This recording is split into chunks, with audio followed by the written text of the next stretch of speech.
Well, I've been waiting for this for a long time, but it's finally here. So I've got my my big box. Well, this is only one of three. This is the first box of the Titanic Lego set. Number one. There's three of them. One for the front, one for the middle, and one for the back, or the bow, midships, and stern. If you want to be really clever and technical about it. So I'm going to open this now and have a look at it, get started perhaps if I've got the energy, and we'll see where it goes from there. So I mean, it's nice packaging, it always is with Lego. You know, they've got all this kind of snazzy gold ink on black background. It's like they really realise now that it's adults that want to do this kind of thing rather than kids. So that, you know, they've really gone all out to make it look like an adult product, I think.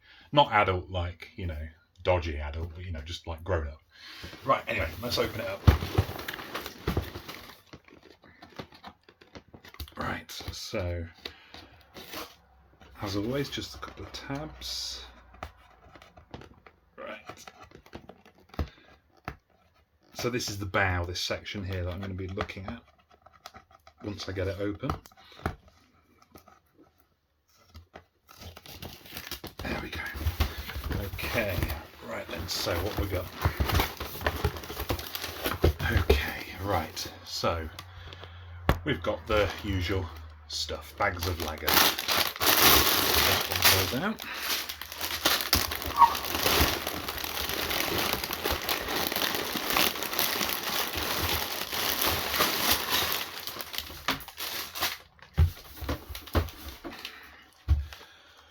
Whew, right, there's quite a lot here, and this is only a third of the whole thing.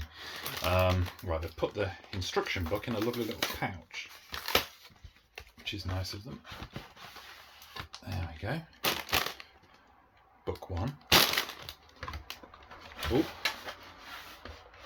and we've got the flags just there. Okay. Right, so let's have a look then. So the instruction booklet. Oh, thank God. They've not done it on a black background at last. Every single set recently, it's been on a deep black background, and it just makes it a nightmare to try to figure out how to do it. I've only just recovered from migraine myself, so I'm very, very happy about that. That makes it far more straightforward. They've got all the nice historical stuff at the beginning, which is good. I heard that it kind of glosses over the disaster a little bit. Yes, in fact, I don't think... Yeah, it's not mentioned at all. so that's good. That's good.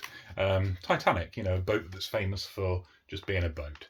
That's interesting. I wonder whether it'll be a bit more detail in the second and the third instruction books. Probably, I would have thought. Okay, I'm going to make a start. I'm probably not going to do much today because, as I said, I'm recovering from a migraine. I still don't feel completely right. But I thought, you know, got to start sooner rather than later. So first things first, got to find the first couple of bags. So 8, 2, 5,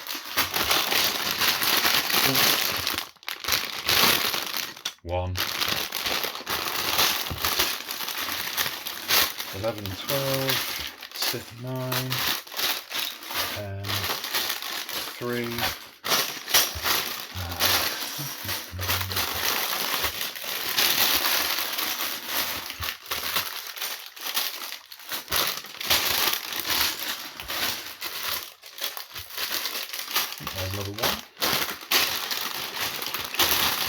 2. Okay, right. So 2 bags. Start us off. Okay, and I would imagine, if this makes any sense at all, that will be starting with the keel. And yes, well, that's nice, look. A little bit more information at the beginning of every bag. Okay.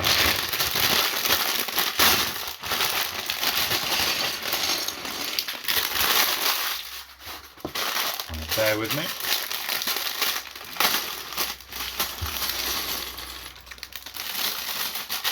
Okay, right, so, ooh, so some interesting bits I've never seen before. Here's one.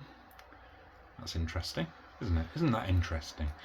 I would imagine that they will have had to have done quite a lot of new curves and stuff in order to make this work. I mean, you know, the shape of a ship doesn't really work with Lego at all. So yeah, I'm not surprised to see a few new pieces.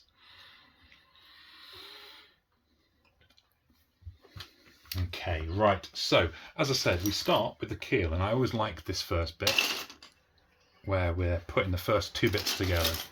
In this case, like that. Look at that. That's the beginning. That's the start of something much bigger. So there we are. That'll do. No, I'll carry on for a bit. So laying down the keel, I suppose, is what we're doing here. The keel, of course, being that like the floor of the boat, you know, the kind of lower outer skin, but at the bottom. And you know, the keel of any boat is very important. You've got to make sure it's very strong. You've got to make sure that it can cope in the event of grounding. You know, where it kind of scrapes along the bottom. I think that's what happened to the Costa Concordia. And yeah, obviously it was the very first thing that was built when they were building the Titanic. You know, they started with the keel and they moved their way gradually up. The keel of the Titanic was a double keel, so, you know, kind of double skin. And I think they stored the kind of tap water and stuff like that, and bilge water and stuff in the gap in between the two layers. And the idea of that was just in case there was a you know, some kind of catastrophe, like grounding, like scraping on the bottom of the sea, or something along those lines. And that was fairly standard for the time. There's nothing unusual about that. That was the way it had to be, really, for these big boats. So yeah, see, already I like this. It's starting to take shape, and I can already see where this is going, which is a nice thing. I like that.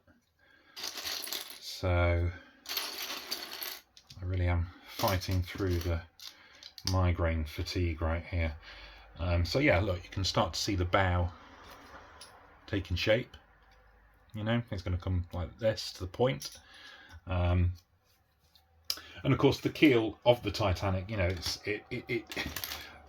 I suppose it's fair to say that in the end it had a bit of a bad time, because obviously as it sank, towards the end of it sinking, you know, about 3 minutes or so before before it all went under completely, it snapped. You know, the whole ship tore apart, tore into two pieces. But by all accounts, it was the keel that stayed, you know, integral for the longest. You know, it lasted. It coped for a while, and obviously it bent and then got torn apart. So yeah, you know, a bit of a sad ending for this, you know, strong, tough, impressive piece of engineering. But by all accounts, it was the keel sort of managing to hold it together whilst the bow started to really plunge down, you know, filled with water as it was, that dragged the stern up into that kind of famous vertical position that, you know, is portrayed in the films and all that kind of thing. I mean, I don't know whether it's absolutely, definitely certain that it hit that kind of 90-degree angle. But, you know, it certainly would make some sense. You know, it wouldn't surprise me if it did. And that would have been in part by the keel kind of, you know, still being intact as the ship tore apart and being dragged down. So yeah, the poor old keel. And of course the keel was laid, as was all of this, in brown? Is that brown or red? Red.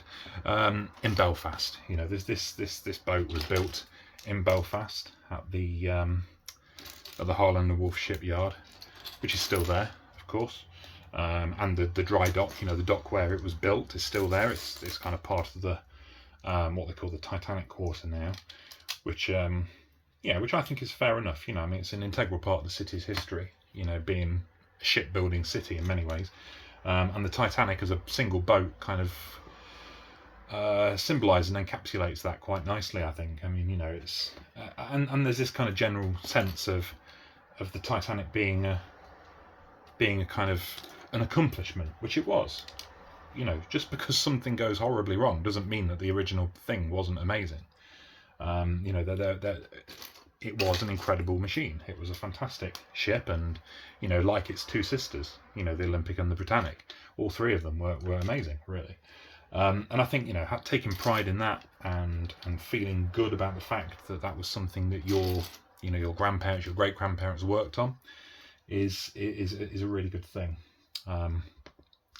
You'll gather as I do this, I'm no fan of these people that try to pin the blame on the sinking on the ship itself. I hate that. Really, really hate that. Just because it's not fair, and the ship can't defend itself, you know. So why do that?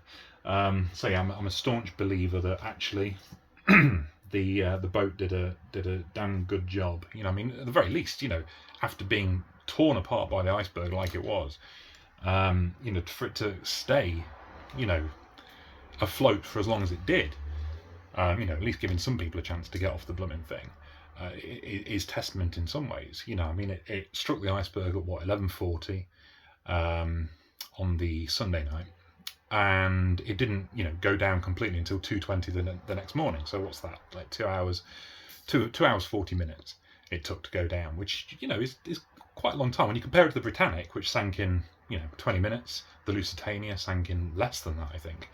You know, far less chance to get off a boat like that when it's going down that quickly. So yeah, I think, you know, given the fact that what happened to the Titanic would, you know, ruin the day of any ship, it managed quite well to at least give people a chance to survive. So yeah, so here we are. So far, I've got this, okay, which is the bow. Okay, so there we go. I'm going to do a little bit more now and then come back to the video a little bit later. Okay.